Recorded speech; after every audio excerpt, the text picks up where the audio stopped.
Hey guys, I want to talk about the two minds of nature, with the beautiful mantis symbolising the yin mind of the goddess. Okay, so the Tao are the two ultimate archetypal spirit minds. They are the archetypes of two worldviews of reality. If the Tao are true, then we should observe two different ways of looking at reality in the world. They should be distinguishable with different forms of will driving them, two different forms of law, and so on. These two mind types should be familiar to us. And this is the service to self versus service to others duality. It's the child-parent duality. Okay, so if we look at the four aspects of a mind, the will, law, action and product, we have yin on the left, yang on the right. The yin mind is the child. The child needs. It's the desire to serve self, because all things are born needy. Children are needy. You know, they need to be fed, they need to be looked after, they need to be taught. It's natural and it's good. This is fine. This is the default mind. It's animal instinct, it's the survival mind. It has circular attention because it's only really interested in getting things for itself. So it looks at stuff in the world in terms of its value to me. And thus yin is blind to reality, seeing only her own fictitious or highly filtered version of it. And yin lives in fear and danger. The yin mind lives in fear. The yang mind of the parent is I have, and it's the desire to serve others. It must be developed by conscious effort. This isn't instinct, it's something we have to learn. It's the selfless God mind, and it has straight attention because it just goes out and looks at things. It's just interested in everything, not so much interested in the self. Yang sees all things for what they truly are, and it lives in gratitude and security. So the law of the yin mind is the law of the jungle, might is right, and the law of the yang mind is the golden rule, the law of justice. The action, what happens, because of these laws, is that the yin mind is the mind of collectivism and groups, and the yang mind is the mind of individualism and being alone. And of course, yin is many and yang is one, so that follows the pattern. The product of all of this is under yin we have authority, we have competition, we have coercion. We have the attitude that the law doesn't apply to me, because yin is always pushing its boundaries. This is her way, as we'll see in the next video. Yin does not understand herself or yang. She's immature, she's still learning, and she's always wanting to fix problems, to be like yang. But if you don't understand the source of a problem and you try and fix it, you will make it worse. So yin creates problems. The result of the yang mind is equality before the law. It's cooperation, it's voluntarism, all are equal before the law. Yang understands himself and yin, and yang solves problems. You might notice that the yin action of collectivism and groups is linked with competition as a result, while yang individualism leads to cooperation. This seems illogical and doesn't fit at all, perhaps. Surely being in a group is all about cooperation. Surely being on your own precludes cooperation. Well, this is a great example of how contrary trickster yin, the real origin of the Satan archetype, is the opposite of what she says. As this is yin, child, think of children. They form groups, cliques and gangs. Gang behaviour in school children is the norm, and different social cliques in a classroom may have practically zero contact, despite being there every single day for years on end. The group dynamic divides people into in-group and out-group, so collectivism actually divides. It doesn't unite, it does the opposite of what it says on the tin. And that's how the goddess works, as a rule. She's trying to teach people to think for themselves by letting them experience the self-contradiction that is the yin mind. Groups are naturally divisive, even internally, because they require division between leaders and followers. So while individual followers within a group will usually cooperate, their leaders may well be in competition with their own followers. Followers often covet the top job and will compete against each other to become the leaders, to work their way up the hierarchy so they can gain more power and status. And current leaders will try and prevent that and cling to power. So, the corruption and coercion of the collective. The group dynamic that creates leadership also creates perverse incentives for the leader. Power corrupts, as we know. Collectives accumulate power at the top of the pyramid, and this provides a lure to the immoral-minded and opportunistic. The larger the group, the greater the perverse incentives. So, collectivism is tribalism, and it leads to competition, not cooperation. And this demonstrates the deceptive nature of Yin. She is the opposite of what she appears to be. She is an illusion, a reflection of something else. She promises cooperation, but delivers coercion. Yang individualism results in cooperation because, as independent individuals not needing anything from each other, they are able to genuinely and openly cooperate. With no power offered or sought, no undeclared agendas, people are free to cooperate as free choice, as equals, without any form of compulsion. Under the Yin dynamic, there are winners and losers. It's a zero-sum game. The group as a whole does not benefit. Only select individuals benefit at the expense of others. But I might argue that this is in fact a lose-lose scenario where followers lose their freedom and leaders lose their humanity. The Yang mind offers freedom. Under the Yang dynamic, everyone wins. It's win-win. For example, free market capitalism is individualist. It's Yang. It allows free exchange where both parties can walk away from a contract or a deal feeling happy with the result. Everybody's happy. The free market is based on the principle of independent individuals' free will to choose, and so is more Yang than a managed economy. That means it's more active, more fair and abundant, all the Yang qualities. The Yang mind is concerned with individual rights and freedom, equality of justice and meritocracy. It considers others to be equals and desires to protect them, others at least in potential. The Yang mind is very generous. It's the parent has to be generous towards their child or children. The Yang mind is the order which brings the chaos of the Yin mind into balance. The reason the world is in a bad way is because of the lack of Yang-minded individuals, the lack of adults. The world is a bit like Lord of the Flies at the moment. It's a bunch of kids who know nothing, trying to organise a community and avoid cannibalism. And we'll see about that, won't we? Yin Yang and the political spectrum. People talk about the left and right of politics, but what they're really referring to are the Yin and Yang minds.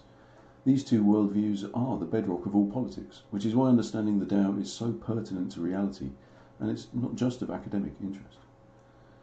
Things are essentially this simple. While there are many archetypes and personality types, the bottom line is people are either selfish or altruistic, child or parent. Selfish people have all the Yin qualities. They're emotional, unrealistic, intolerant, illogical, self-centered, ignorant, lazy and entitled.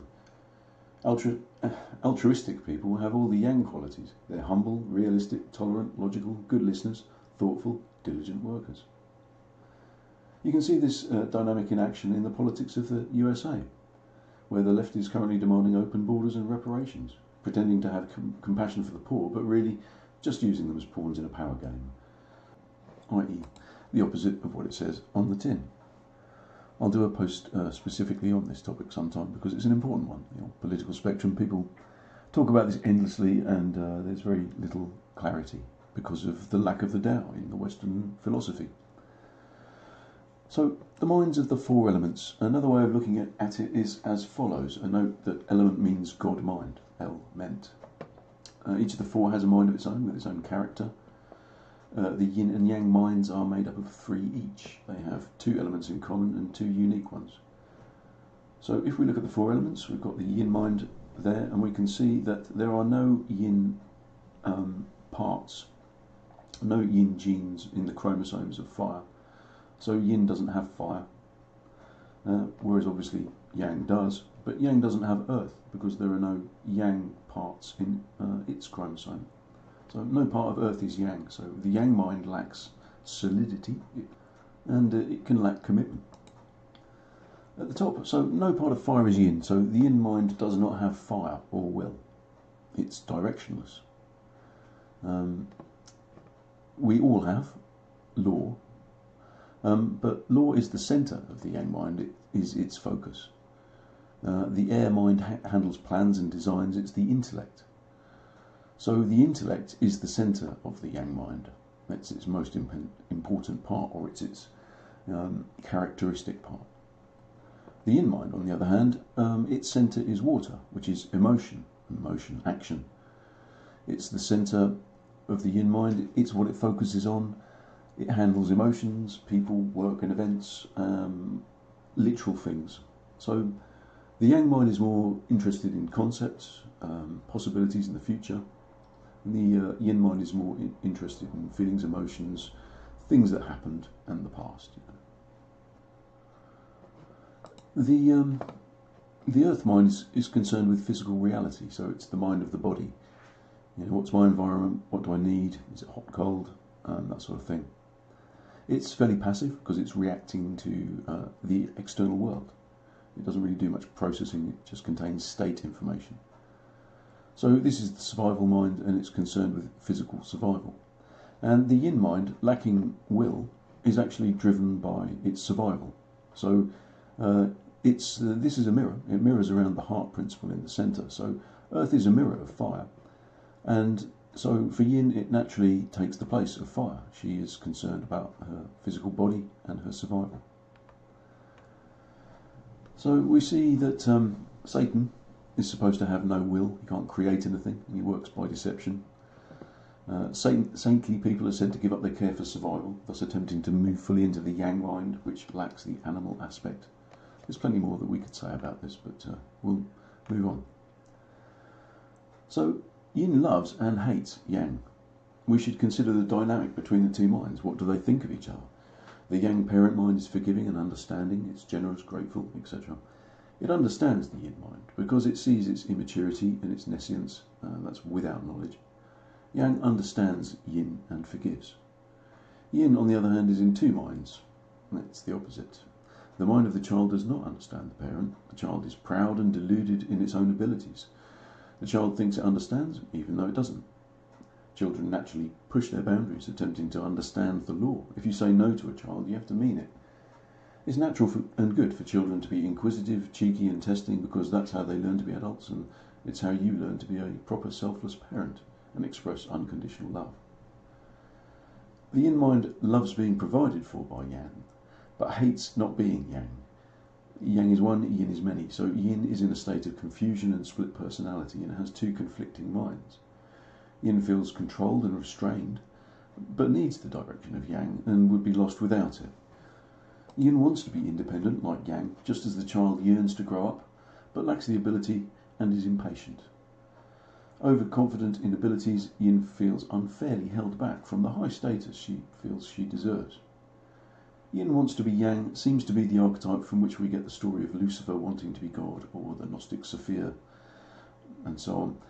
It's the story of the child who wants to be grown up before his time, of taking fruit before it's ripe. It's the tale of the wizard's apprentice who wanted to be like the wizard and ended up creating something like hell. In real life, you have to watch and control your children because their natural tendency is to push boundaries. If boundaries aren't set, expect trouble. How might the problems of the world today be a representation of this archetype and the failure to restrain the yin mind, do you think? This relationship and archetype is not always expressed in such benign realities as the cheeky child, of course. Sometimes this is expressed as an extreme cold rage and hatred that can destroy whole worlds. Hell hath no fury like a yin mind scorned. This is a beautiful bit of poem, Tennyson's In Memoriam. Who trusted God was love indeed, and love creation's final law. Though nature, red in tooth and claw, with ravine shrieked against his creed. So, what it means is nature doesn't like God's law. Yin doesn't like Yang's law. She wants to be the boss. Like the child wants to be the boss. They shriek and have tantrums and stuff because they don't understand. We all have a mixture of the two minds described. The mind set depends on the relationship. A child is not a child to his friends, for example. Relationships between two individuals can vary with time and situation too. Humans have the choice of which mind to employ in most relationships. We have free will to choose to be selfish or altruistic. We can choose from the preset archetypes. The parent-child relationship frames the concept of evil in the light of immaturity, fearfulness, and nescience. And it's crucial to view yin with compassion and love, as you would a child, in order to understand the Tao properly. Yin should be judged generously, as you would a small child, to see that evil is merely an indirect good. Although yin has all the negative characteristics and can be viewed as evil from a certain perspective, there could be no existence without her. Yin is necessary, and the evil she is the archetype of is at a higher level of reality actually good, because God is just good. There's no evil in God. Note that from the list of yin and yang characteristics that yin is evil and an illusion. So evil is an illusion. Yin becomes yang. The human child is born selfish, with the default yin mind of nature, the survival mind. When they grow up and have their own children, their roles are reversed and they become the provider. The natural course of a human's life and the universe as a whole is to change from yin to yang. The human has the ability to grow out of the yin mind entirely, and this is the great work, and it corresponds to the Mashka stage in the four aims of Hinduism. It's enlightenment, that's what it is. This is demystifying enlightenment and the whole concept. So a human who has developed fully into a healthy adult operates under the adult yang mind. One who fails to develop and remains immature operates predominantly under the childish yin mind. If yin refuses to become yang, then we have the Peter Pan archetype. So this is the kind of opposite of the Lucifer archetype, which wanted to grow up too soon. So Peter Pan refuses to grow up. He rejects the responsibilities, cares and duties of adulthood because he thinks it'll take all the magic out of life and his spirit will die. He thinks that the adult world is full of drudgery and boring work. He's not entirely wrong.